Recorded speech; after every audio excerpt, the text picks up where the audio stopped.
Vamos lá. O pecado contra o Espírito Santo. Deixa eu aqui aprontar minha tela para a gente começar a nossa prosa. Muito bem. Queridos, então, lá no primeiro dia do nosso estudo, eu fiz uma apresentação. Nessa apresentação, eu falei algumas coisas importantes que a gente vai usar e vai lá no fechamento do estudo. Eu falei que lá no começo da minha vida cristã, lá nos nossos cultos de oração, tínhamos línguas, profecias, e quando as pessoas passavam pela rua, escutavam aquele barulho todo, ficavam zombando, criticando, e alguns irmãos achavam que as pessoas estavam passando pela rua e fazendo isso, estão pecando contra o Espírito. Aí ficou a pergunta, mas os incrédulos pecam contra o Espírito? É uma questão.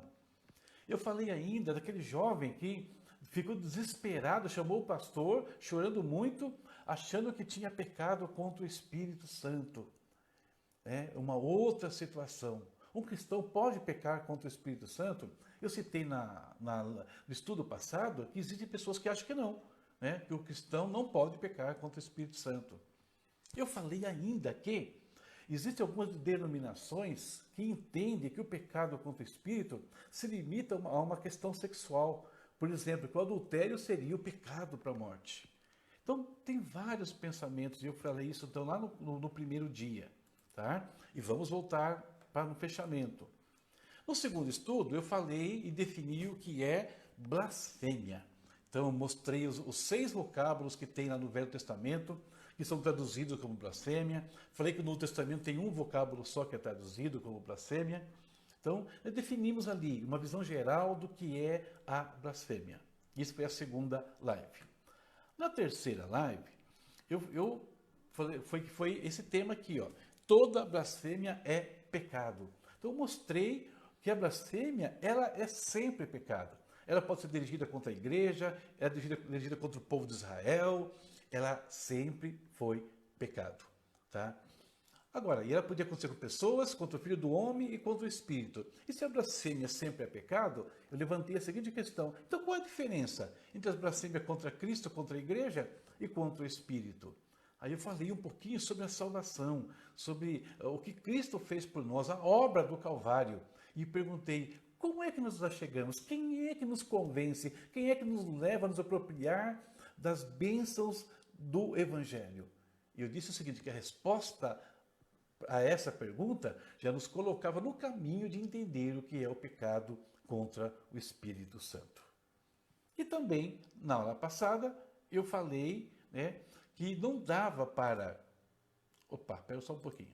Que não dava para nós prosseguirmos entendendo o que é o pecado contra o Espírito sem falar de apostasia.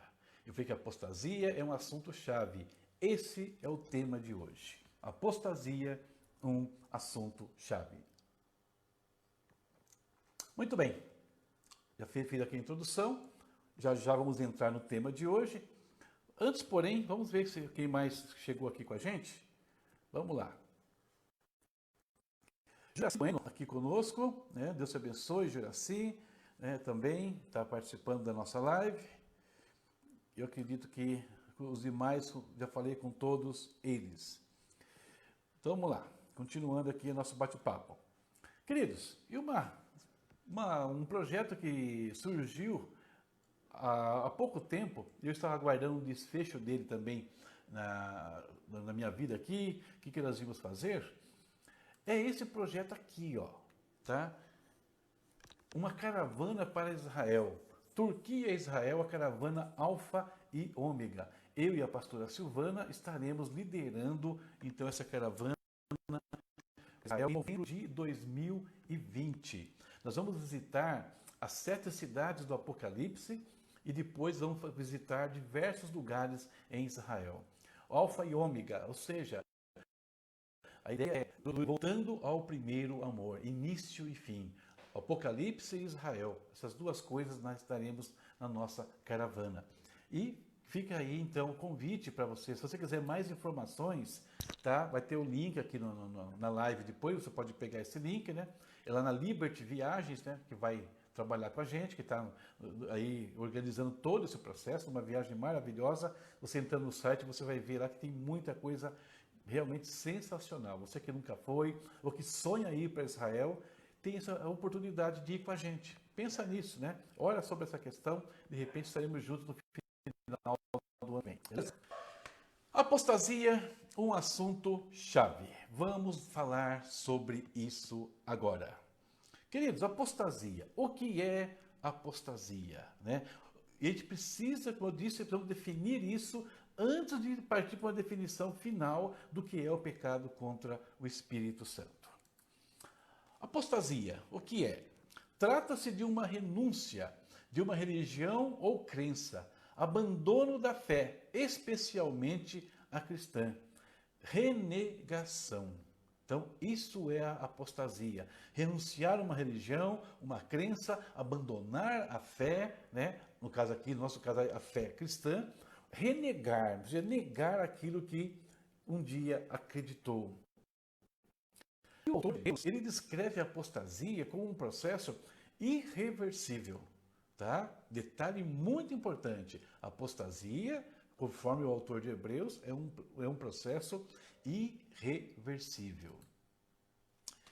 Muito bem, mas por que a apostasia é um processo irreversível? À medida que nós falarmos uma sobre apostasia, deixa aqui no outro cantinho da sua mente a questão do pecado contra o Espírito, que não tem perdão nem agora, né, nem no mundo vindouro, ou seja, também é irreversível. Eu vou tentar ver se tem alguma ligação entre as duas partes. O que torna a apostasia, então, irreversível? A primeira coisa está aqui, ó. É porque ela acontece num ambiente onde ocorreu uma experiência real com Cristo. Não um encontro baseado em intelectualismo, né? Uma experiência real, para que haja apostasia, o terreno necessário, o terreno fértil para ela, tem que ser um lugar onde houve uma experiência real com Deus. Olha o que o apóstolo Paulo fala em 1 Timóteo, capítulo 4, verso 1. Mas o Espírito expressamente diz que em tempos posteriores alguns apostatarão da fé, dando ouvidos a espíritos enganadores e a doutrinas de demônios. Presta atenção nesse versículo aqui, ó. Apostatarão da fé. Então, perceba que o apóstolo Paulo, ele associa apostasia à fé, no caso aqui. Ou seja, que ela acontece no ambiente onde a fé existiu primeiro. Apostatarão da fé. E não perceba que ele está falando que é uma fé. A gente vai discutir um pouquinho mais aqui, falar sobre isso. Eu não estou falando de uma fé falsa, de uma fé superficial, não. Falando de apostataram da fé, abandonar, lembra que é apostasia? Deixar, abandonar, no caso aqui, renegar, é a fé real. O vocábulo grego afisteme, né, no caso, ele significa postura de se afastar, afastar-se, colocar-se longe, retirar-se, sair. Isso é o apostatar da fé. Então, o apóstata, perceba, ele é alguém que sai do ambiente da fé, da verdade, e isso de forma consciente. Isso é que caracteriza a apostasia. A apostasia não é fruto do engano. A apostasia, ela é consciente. O indivíduo sabe o caminho que ele está trilhando, ele sabe o que ele está deixando, ele sabe contra quem ele está se posicionando, mas mesmo assim ele decide ir contra aquilo que um dia ele acreditou. Isso é, então, a apostasia. Importante isso. O apóstolo Paulo ele fala que a apostasia acontece em relação à fé. Verdade e mentira. Apostasia é contrário, coisas antônimas, né? No caso aqui. Jesus também alertou, né, acerca da apostasia quando ele disse o seguinte, ó. Nesse tempo, muitos hão de se escandalizar e trair-se-ão uns aos outros e mutuamente se odiarão. Igualmente, hão de surgir muitos falsos profetas e enganarão a muitos. Agora, ó, e por se multiplicar a iniquidade, o amor de muitos esfriará. Mas quem perseverar até o fim, esse será salvo. O amor esfria. Ele não está falando que é um falso amor, que é um amor meio amor que esfria. Não, é o amor. E que amor que ele está falando aqui? Ele está falando de um amor que foi plantado em nossos corações pelo Espírito Santo. É o que o apóstolo Paulo fala em Romanos do 5 a 3, 5 do 1 ao 3 aqui, né? Onde ele diz o seguinte, que o amor de Deus é derramado em nossos corações pelo Espírito Santo. Então o cristão, quando ele se achega à presença de Deus, né, o Espírito então derrama em nossos corações o amor em relação a Deus, o amor pelas coisas de Deus, o amor ao Evangelho. E esse amor é que se esfria. E o apóstolo Paulo fala ainda, né, depois em Gálatas, capítulo lá no 5, do 1 ao 5, fala que aqueles que alguns caíram da graça, abandonaram a graça, indo atrás de outros pensamentos. Tá? A gente vai voltar a essa questão. Então, vamos construir aqui o que é apostasia, como ela acontece. Então, a apostasia, a gente vê que ela significa o cair da graça. Para compreender a apostasia, nós vamos ver aqui alguns textos de Hebreus. Tá? É um texto meio longo, mas necessário para a nossa compreensão. Beleza? O primeiro texto está no capítulo 6. Né? E eu separei alguns versículos do capítulo 6 para a gente refletir, queridos. Então, deixa eu dar uma olhadinha aqui, está tudo em ordem com o nosso vídeo? Parece que sim, né? Parece que está tudo em ordem, tudo transcorrendo tranquilamente aí. Chegou também a Lucia Amaral, Deus te abençoe, Luci, Tânia Cardoso, Eugênia Rodrigues também está com a gente. Deus te abençoe, Eugênia também. Ok, queridos, vamos lá, vamos continuar o nosso bate-papo aqui. Então, caindo da graça. Olha o primeiro texto de Hebreus que fala, se você quiser acompanhar, não sei se você consegue enxergar bem aqui, aí na sua casa, mas se quiser acompanhar aí, tá? Pega a sua Bíblia, o celular, não sei, né? Capítulo 6 de Hebreus, nós vamos ler 9 versículos, e é muito importante a leitura desse versículo, para compreender o que é a apostasia. Diz o seguinte, ou melhor, o autor de Hebreus, né? Pelo que deixando os rudimentos da doutrina de Cristo, prossigamos até a perfeição, não lançando de novo o fundamento de arrependimento de obras mortas e de fé em Deus, e o ensino sobre batismos e imposição de mãos, e sobre a ressurreição de mortos e juízo eterno. E isso faremos se Deus permitir. A partir de agora, presta muita atenção, porque é impossível que os que uma vez foram iluminados e provaram o dom celestial, e se fizeram participantes do Espírito Santo, e provaram a boa palavra de Deus, e os poderes do mundo vindouro, e depois caíram, sejam outra vez renovados para arrependimento, visto que, quanto a eles, estão crucificando de novo o Filho de Deus e o expondo ao vitupério. Pois a terra que embebe a chuva, que cai muitas vezes sobre ela, e produz erva proveitosa para aqueles por quem é lavrada, recebe a bênção da parte de Deus. Mas, se produz espinhos e abrolhos, é rejeitada, e perto está da maldição. O seu fim é ser queimada. Mas de vós, ó amados, esperamos coisas melhores, e coisas que acompanham a salvação, ainda que assim falamos. Olha esse texto de Hebreus. Você quer entender a apostasia? Você precisa ler e estudar esse texto aqui. A gente vai falar um pouquinho só sobre ele. Muito bem. Então, conforme esse texto, perceba que os filhos de Deus receberam a luz gloriosa do Evangelho, né?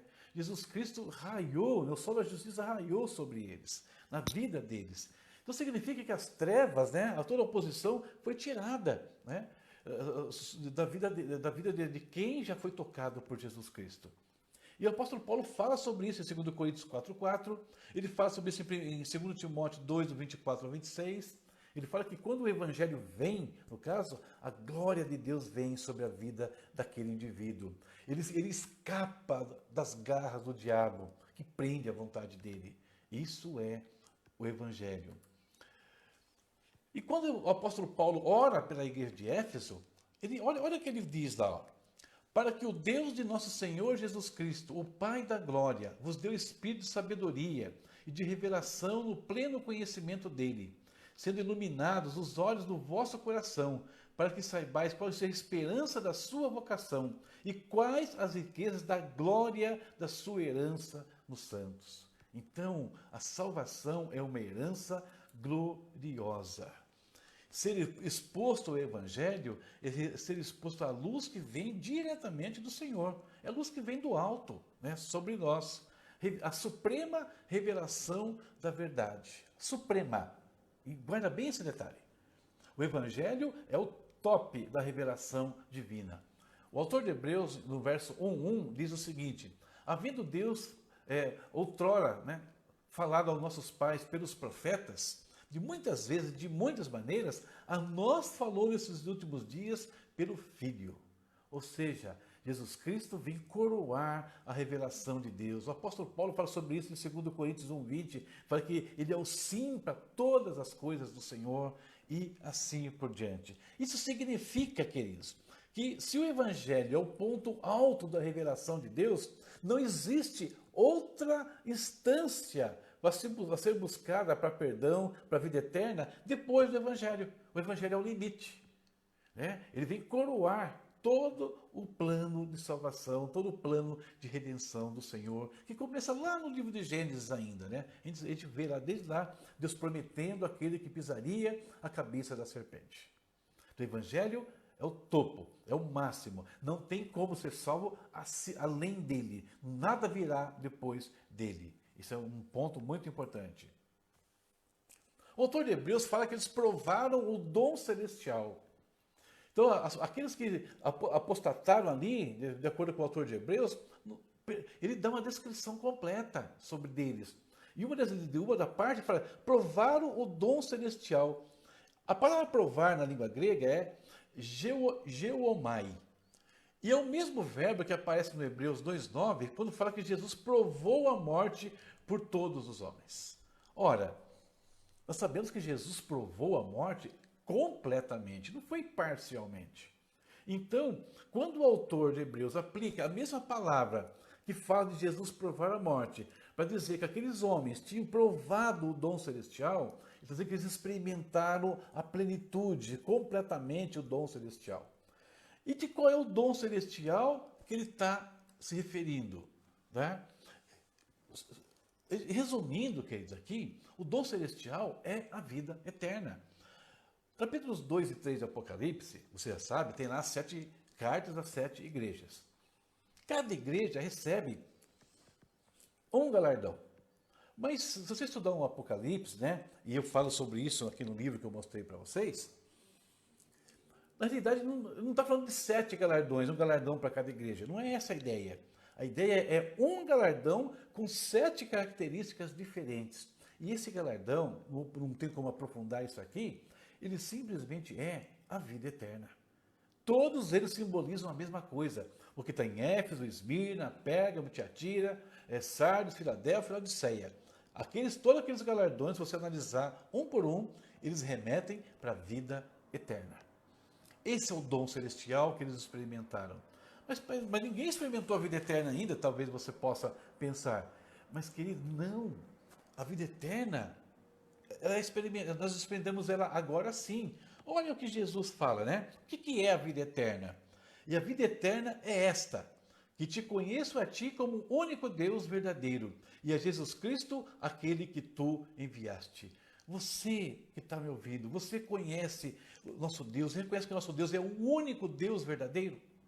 Você acredita nisso? Eu creio que sim. Você reconhece que Jesus Cristo é um enviado de Deus? Você tem crido nisso? Se a sua resposta é sim, então essa é a vida eterna.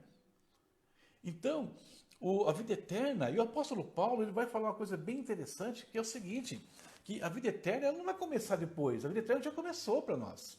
Para quem já reconhece a Deus como o único Deus verdadeiro, quem reconhece Jesus Cristo como enviado dele, como seu Senhor e Salvador, a vida eterna já começou. Nós começamos a experimentar algo dela agora. E o apóstolo Paulo fala isso lá em Romanos, para que nós reinaremos em vida. Não vamos reinar só depois da vida, nós reinamos em vida, né? E, curiosamente, esse foi um assunto que nós estudamos bastante, lá no começo da nossa conversão, aqueles que eram de Votorantim. Falamos muito sobre isso lá atrás. Muito bem. E como é que o poder de Deus, né? Que fala aqui o texto, eles provaram as virtudes do século futuro. O que são as virtudes do século futuro?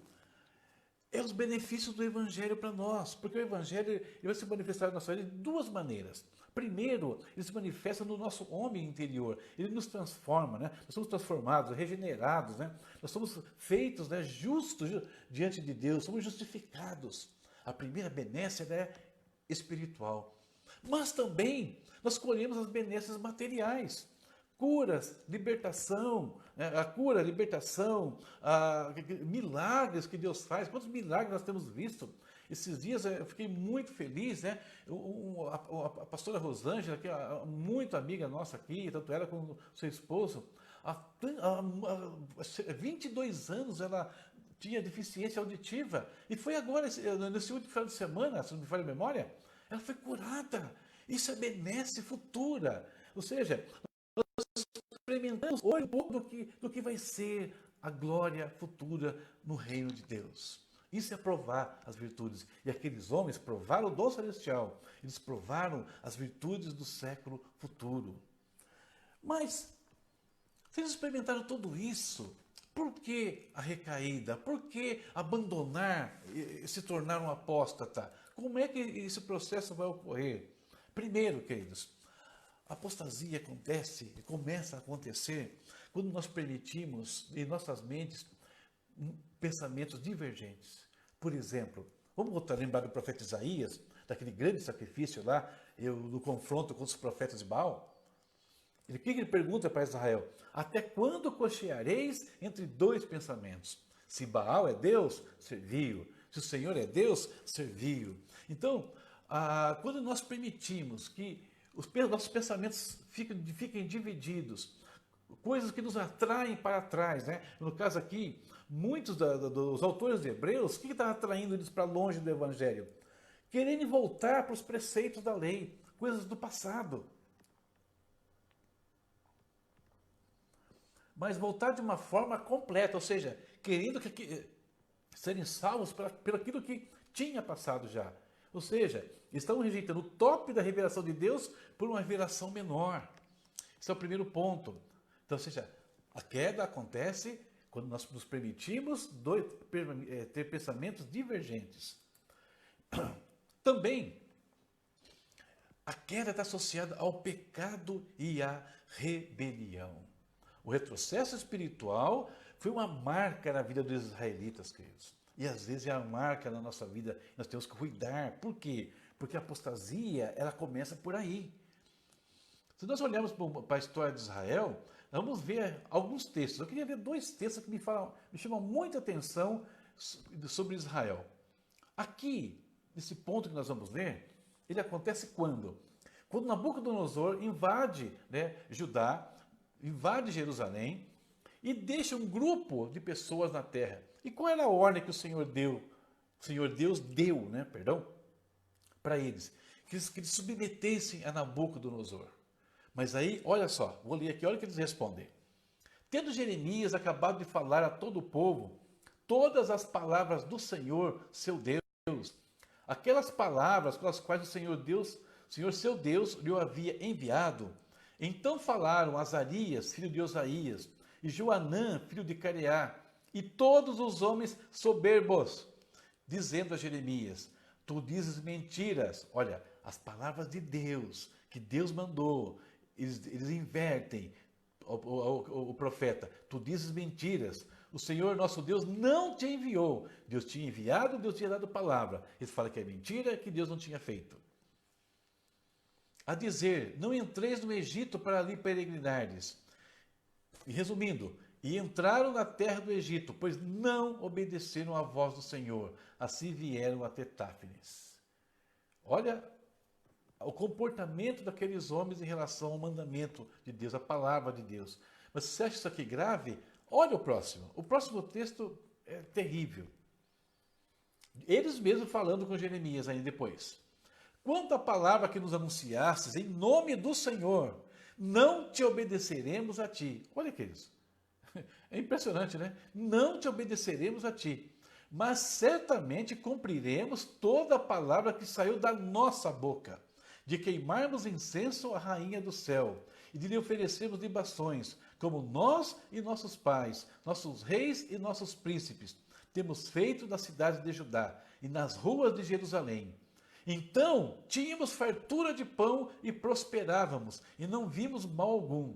Mas desde que cessamos de queimar incenso à rainha do céu e de lhe oferecer libações, temos tido falta de tudo e temos sido consumidos pela espada e pela fome. Percebe? Eles inverteram completamente a situação. Completamente. O que era Deus, eles falaram que era do ídolo. O que Deus falou que ia acontecer, eles disseram que tinha acontecido porque não obedeciam ao ídolo. O que era o profeta que estava ali falando em nome do Senhor, eles falam claramente, não vamos te obedecer, nós vamos fazer o que nós pensamos. Isso é uma inversão completa de valores, isso é apostasia. E a apostasia leva à destruição, como levou todos aqueles homens à destruição e à morte no Egito. E nós, cristãos, queridos, nós estamos sujeitos às mesmas coisas. Tá? Da mesma forma que eles caíram, os cristãos podem cair na sua fé. Podem cair do jeito que o apóstolo Paulo fala, do jeito que Jesus Cristo falou, nos textos que eu li aqui. Apostatar da fé, inverter a fé, no caso. Então só que o peso da queda do Evangelho é muito mais grave do que a lei no passado.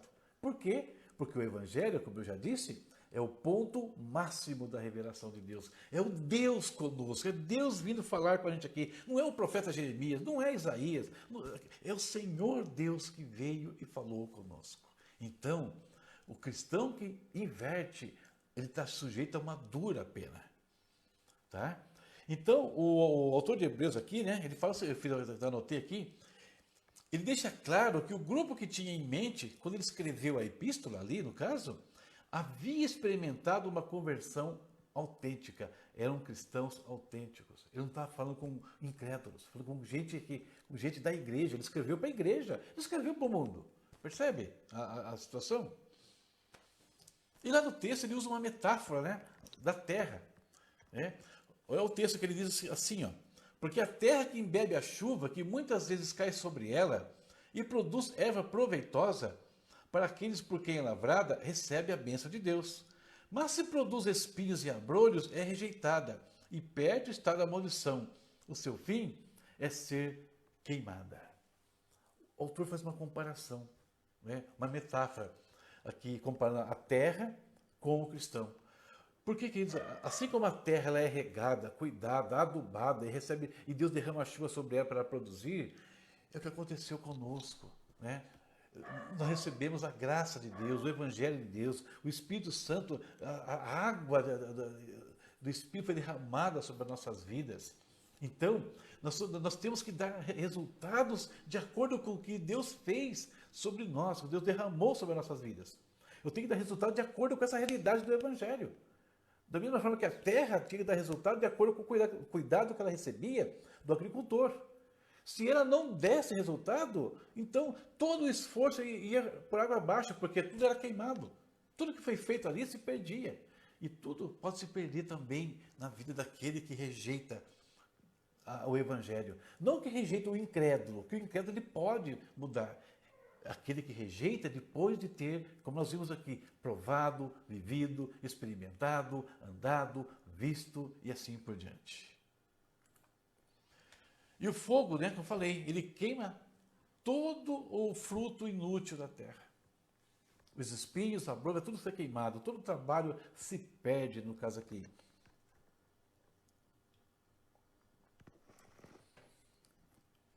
Nós não podemos produzir resultados avessos ao Evangelho. Uma vez que nós entramos, né, não podemos pegar no arado, né, e olhar para trás, né? Lembra aquele texto que fala sobre isso? Então, o autor de Hebreus, né, ele nos dá duas verdades nesse texto aqui, tá? Que eu analisei bem superficialmente. Primeiro, que existe a real possibilidade da apostasia na vida do cristão. Isso é um ponto. E segundo, a irreversibilidade da apostasia, tá? Ela é irreversível. E ele vai aprofundar isso mais adiante, Nós vemos no capítulo 6. No capítulo 10, ele vai trazer mais algumas coisas sobre a apostasia e mais algumas características dela e de como o pecado se relaciona a isso. Olha o texto de Hebreus 10 agora, né? Hebreus 10, 26. Ele fala assim, ó. Porque se voluntariamente continuarmos no pecado, olha só, voluntariamente continuarmos no pecado, depois de termos recebido o pleno conhecimento da verdade, já não resta mais sacrifício pelos pecados, mas uma expectação terrível de juízo, ardor de fogo que há de devorar os adversários. Havendo alguém rejeitado a lei de Moisés, morre sem misericórdia pela palavra de 2 ou 3 testemunhas. Agora, de quanto maior castigo cuidais, vos será julgado merecedor aquele que pisar o Filho de Deus e tiver por profano o sangue do pacto com que foi santificado. E por último, e ultrajar ao Espírito da graça. Então, olha que coisa séria, né? Então, ele vai nos mostrar algumas coisas aqui importantes, né, no caso. E a segunda vez é que ele fala sobre a apostasia, tá? Dentro da carta. Na primeira, né, ele falou da reação dos filhos de Deus diante das manifestações celestiais, né, da manifestação de misericórdia do Senhor. E agora ele fala da expectação de juízo inevitável e fala de pecado, tá? Queridos, o pecado, né, é um problemão para nós, no caso, ainda é. Nós só vamos vencer isso plenamente quando se cumprir 1 Coríntios 15. Aquilo que é mortal se revestir da imortalidade. Aquilo que é corruptível se revestir da incorruptibilidade. Só lá, só quando o sol da justiça vier, isso termina. Até lá, nós estamos sujeitos ao pecado. Porém, o pecado pode acontecer na nossa vida de duas formas: acidental ou comportamental, tá? Ou é um acidente ou é um comportamento. Isso que o autor falou. Se continuarmos voluntariamente na prática do pecado. Eu sei, voluntário, eu quero, é a minha vontade. Eu sei que eu estou errado, mas eu quero continuar assim mesmo. Não precisamos disso, porque nós temos todos os recursos necessários para vencer o pecado. É difícil? Claro que é. Mas por isso, por ser difícil, é que Cristo veio. E para morrer em nosso lugar e nos justificar. Por ser difícil, é que ele derramou o Espírito Santo dele sobre nós. Por ser difícil, é que ele deixa a palavra que nos limpa, que nos lava todos os dias. Então, a escolha por uma vida de pecado, após o conhecimento da verdade, né, no caso aqui, considerando o fato que essa verdade é a expressão máxima, como eu disse, da manifestação de Deus entre os homens, então significa entrar num caminho sem volta. Tá? Se o evangelho é a revelação máxima, tá? E eu escolho ir contra o evangelho, eu estou num caminho, um beco sem saída, na verdade. O autor aqui, Barnes, ele fala o seguinte, ó, é uma rejeição deliberada, a única expiação feita pelo pecado. É como se um homem rejeitasse o único remédio que poderia curá-lo, ou afastar o único barco que poderia salvá-lo de um naufrágio. Se eu não tomo um remédio que pode me curar, eu morro. Se eu estou no meio do mar, passa um barco e eu rejeito esse barco, eu morro de novo, né? No caso. Então o autor de Hebreus, ele vai nos mostrar aqui 3 coisas, né, que os apóstatas cometem, 3 ações perversas do apóstata, que são, e que vai resultar na sua condenação prematura. Primeiro, né, nós vimos lá, eles pisam o Filho de Deus, ou seja, desdenham do Filho de Deus. Um comportamento, né, aqui, esse desdenhar, esse pisar, é um comportamento baseado nos conquistadores antigos, né, que pisavam no pescoço dos inimigos, demonstrando sua força, humilhando-os. Além disso, era costume sapatear sobre aquilo que era considerado desprezível. Então é como se o apóstolo estivesse sapateando sobre o Filho de Deus. Segundo ponto que eles fazem, eles tinham como profano o sangue da aliança com que haviam sido santificados. O apóstata, o sangue de Cristo para o apóstata, o sangue de Cristo é destituído do seu poder redentor, né? É como se Jesus não passasse de mais um animal sacrificado, ou um simples recurso religioso.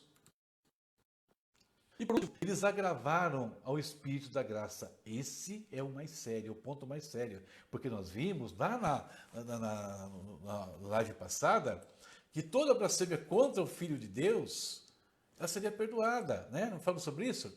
Quem blasfemar contra o Filho do Homem será perdoado. Pode ser perdoado se ele se arrepender. Mas eles agravaram também o Espírito da graça. Aquele que nos convence do pecado, da justiça, do juízo. O agente de transformação. E o que o apóstolo Paulo fala que é que nos cela para o dia da redenção. Se eu faço um agravo ao Espírito da graça, queridos, é ele que me cela, ele é o penhor da minha herança, ele é o selo para o dia da redenção. Eu estou agravando ele, estou tirando ele da minha vida, o que vai acontecer comigo no dia da redenção? Eu fico fora. É simples assim, né, a questão. Então, rejeitar ou endurecer-se contra a ação do Espírito é assinar uma sentença de morte.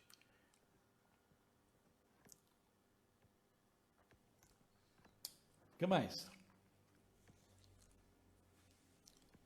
O apóstata rejeita os pilares básicos da redenção. Portanto, ele se sujeita ao mais alto grau de condenação. Né? É mais ou menos a mesma coisa que o Barnes falou. Ok? Aí pergunto para os senhores, né? Para vocês, irmãos que estão me ouvindo aí. Quem pode ser afetado pela apostasia de acordo com os textos que nós lemos aqui? Tá? Quem pode ser afetado? Não tem outra conclusão para chegar. O autor de Hebreus não está escrevendo para pessoas do mundo. O apóstolo Paulo não estava escrevendo para pessoas do mundo. Jesus não estava falando para pessoas do mundo, está falando para o povo de Deus.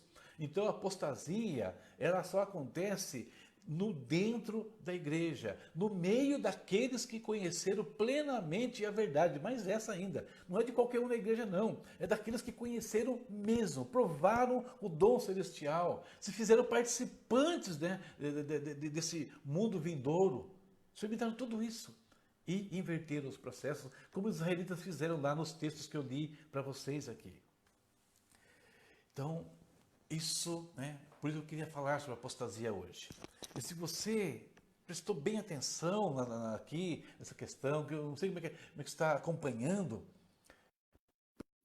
percebe que a apostasia ela é irreversível. Se é irreversível, então não dá para reverter nem agora, nem depois.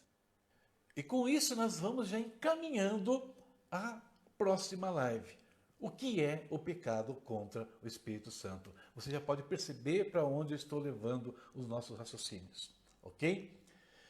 Então esse é o nosso bate-papo de hoje, né? Apostasia, um assunto chave. Queridos, o texto da live de hoje é um texto bem longo, tá? E tem bastante informação. Aqui eu tive que resumir e cortar muitas informações.